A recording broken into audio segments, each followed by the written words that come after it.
Shall I tell you about my new project? Oh, tell me about the new project. So this is a absolutely fascinating project, at least for me.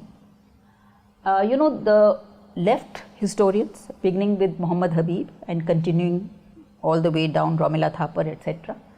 One important strand of their writing is to underplay iconoclasm. And they try to minimize the extent. Which means the Christian and Islamic habit and ideology to smash idols. Yes. That's what it means.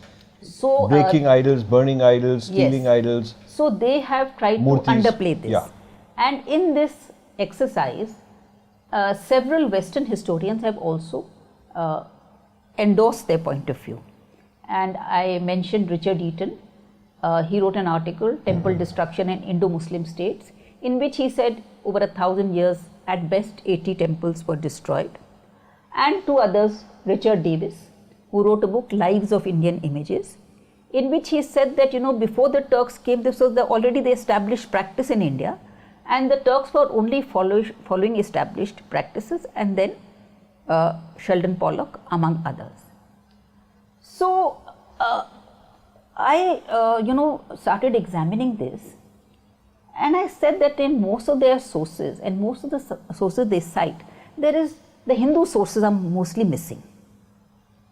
After all, if so much havoc was being done to the Hindus, there must have been some record of it somewhere.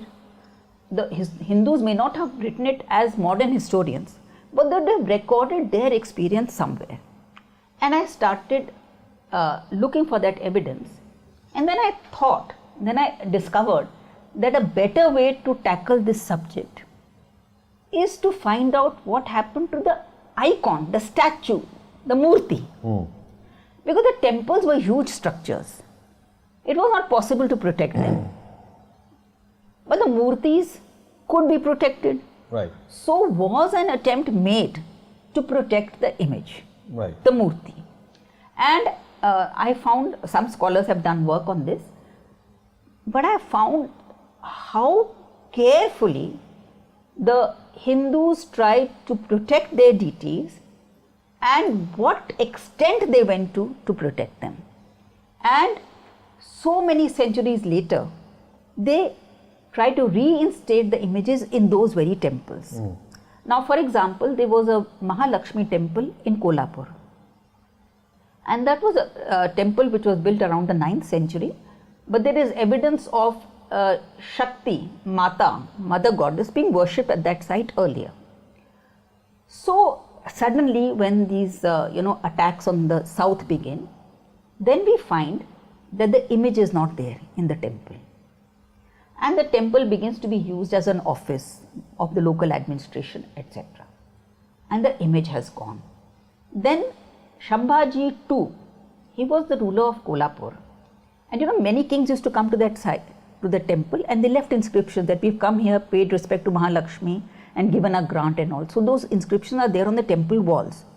So this Shambhaji II of Kolhapur, he says that now we are in a position to reinstate the idol, and they start looking for the idol, and they find it in the house of a devotee, and then the image is reinstated in that temple, and it continues to be worshipped over there today. So when you say that the Hindus did not record their so-called trauma over temple destruction, because they say so-called, they say it was engineered by the British because they did not want the Hindus and Muslims to live as one community. But the point is that from whatever evidence is available to us, we have to know how to look for it. A counter narrative can be prepared. And this is what I am trying to do.